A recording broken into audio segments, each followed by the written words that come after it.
அனைவருக்கும் வணக்கம். என் லைஃப்பில் இந்த மாதிரி ஒரு பெயின்ஃபுல்லான ஒரு சுச்சுவேஷனை நான் ஃபேஸ் பண்ணதே கிடையாது. மனசு முழுக்க வலி வலி மட்டும்தான். இந்த சுற்றுப்பயணத்தில் என்னென்ன மக்கள் பார்க்க வராங்க, அதுக்கு ஒரே ஒரு காரணம் தான், அவங்க என் மேலே வச்சிருக்கிற அன்பும் பாசம். அந்த அன்புக்கும் பாசத்துக்கும் நான் எப்பவும் கடமைப்பட்டிருக்கிறேன். அதனால தான் இந்த சுற்றுப்பயணத்தில் மற்ற எல்லா விஷயங்களையும் தாண்டி மக்களுடைய சேஃப்டி, அதில் எந்த காம்ப்ரமைஸும் பண்ணிடக்கூடாதுன்றதுக்காக தான் அது என் மனசில் ரொம்ப ஆழமாக இருக்கும் அந்த எண்ணம். அதனால தான் இந்த அரசியல் காரணங்கள் எல்லாத்தையும் தவிர்த்துட்டு ஒதுக்கி வச்சுட்டு மக்களோட சேஃப்டி மட்டும் மைண்டில் வச்சுக்கிட்டு அதுக்கான இடங்களை சூஸ் பண்ணுறது, அதுக்கான இடங்களை பார்த்து பெர்மிஷன் கேட்குறது, போலீஸ் டிபார்ட்மெண்ட்டில் அதை ரிக்வெஸ்ட் பண்ணி கேட்போம். ஆனால் நடக்கக்கூடாதது நடந்துருச்சு. ஆனால் மனுஷன் தானே. அந்த நேரத்தில் அத்தனை பேர் பாதிக்கப்பட்டு இருக்கும்போது எப்படி அந்த ஊரை விட்டுட்டு என்னால் கிளம்பி வர முடியும்? நான் திரும்ப அங்கே போகணும்னு இருந்துச்சுன்னா அதை ஒரு காரணம் காட்டி அங்கே வேறு சில பதட்டமான சுச்சுவேஷன்ஸ், வேறு சில அசம்பாவிதங்கள் அந்த மாதிரி எதுவும் நடந்துடக்கூடாதுன்றதுக்காக தான் நாங்கள் அவாய்ட் பண்ணோம்.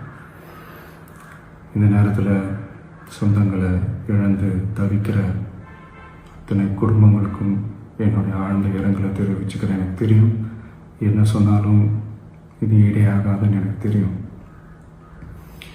ஹாஸ்பிட்டலில் ட்ரீட் பண்ணிகிட்ருக்கிற எல்லாருமே சீக்கிரமாக க்யூர் ஆகி வரணுன்றதை இந்த நேரத்தில் நான் வேண்டிக்கிறேன். கூடிய சீக்கிரமே உங்கள் எல்லாரையும் நான் சந்திக்கிறேன். இந்த நேரத்தில் எங்களுடைய வலிகளை, எங்களுடைய நிலைமையை புரிஞ்சுக்கிட்டு எங்களுக்காக பேசின அரசியல் கட்சிகளை சார்ந்த நண்பர்கள், தலைவர்கள் அனைவருக்கும் என்னுடைய நன்றியை தெரிவிச்சுக்கிறேன்.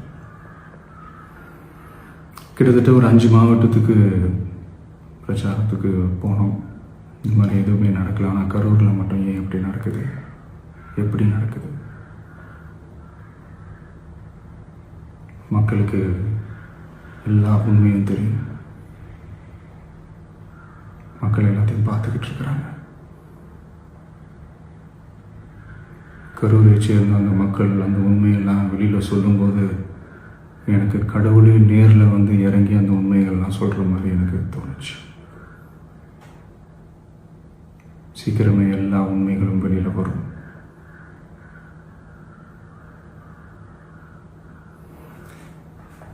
எங்களுக்கு தரப்பட்ட இடத்துல நாங்கள் போய் அந்த ஸ்பாட்டில் நின்று நாங்கள் பேசிட்டு வந்தோம். அதை தாண்டி எந்த தவறும் எங்கள் சைடில் நாங்கள் எதுவுமே செய்யலை. பட் இருந்தாலும் எங்கள் கட்சியை சேர்ந்த நிர்வாகிகள், தோழர்கள் மேலே எஃப்ஐஆர், அது மட்டும் இல்லை சோஷியல் மீடியாவை சேர்ந்த நண்பர்கள், தோழர்கள் அவங்க மேலே எஃப்ஐஆர்லாம் போட்டு இப்போ பிடிச்சிக்கிட்டு இருக்கிறாங்க.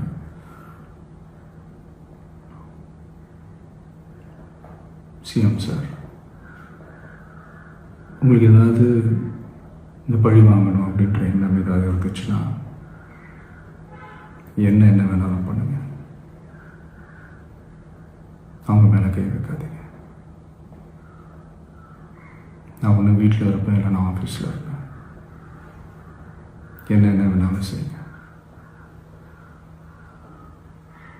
நண்பர்களே, தோழர்களே, நம்மளோட அரசியல் பயணம் இன்னும் ஸ்ட்ராங்காக, இன்னும் தைரியத்தோட கண்டினியூ ஆகும்.